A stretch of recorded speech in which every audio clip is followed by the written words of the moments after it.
മക്കളെ നന്നായി നോക്കിയാൽ മതി. 9 മണിക്ക് ശേഷം ഫോൺ ഓഫ് ചെയ്ത് മാറ്റിവെച്ച് എല്ലാ ദിവസവും ഭാര്യയും മക്കളുമായി ഒരു നേരമെങ്കിലും ഒന്നിച്ചിരിഞ്ഞ് ഭക്ഷണം കഴിച്ച് ഒരു നേരമെങ്കിലും.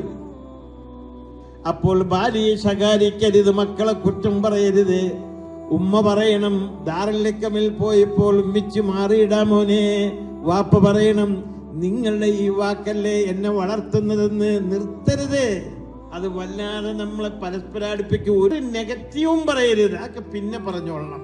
ഭാര്യയോട് പറയരുത്, ഉപ്പില്ല, ഓ മുളയില്ല, നിനക്ക് ആ വെള്ളം എടുത്തു വന്ന് ഉമ്മച്ചിക്ക് സഹായിച്ചൂടെ, ഇതൊന്നും പറയരുത്. വലിയ ആളായിട്ട് ജോലിയൊക്കെ കഴിഞ്ഞ് വന്നിരിപ്പുണ്ട്, ഏറ്റവും ചുരുങ്ങിയത് പ്ലേറ്റെങ്കിലും നിങ്ങൾക്കൊന്ന് എടുത്തു വെച്ചോളൂ. ഭർത്താവിനെയും കുറ്റം പറയരുത്, ഭാര്യ ഭർത്താവിനെയും പറയരുത്, ഭർത്താവ് ഭാര്യനെയും പറയരുത്, മക്കളെയും പറയരുത്.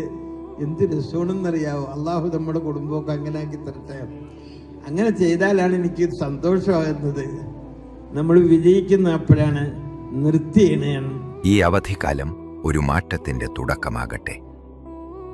ആലപ്പുഴ ജില്ലയിലെ വേമ്പനാട്ടു കായലോരത്തെ അതിമനോഹരമായ ദാറുൽ ഹിക്കം ക്യാമ്പസിൽ നടക്കുന്ന ഹിക്കം ട്രീറ്റ് സമ്മർ ക്യാമ്പിനായി ഇപ്പോൾ തന്നെ രജിസ്റ്റർ ചെയ്യൂ. സീറ്റുകൾ പരിമിതം.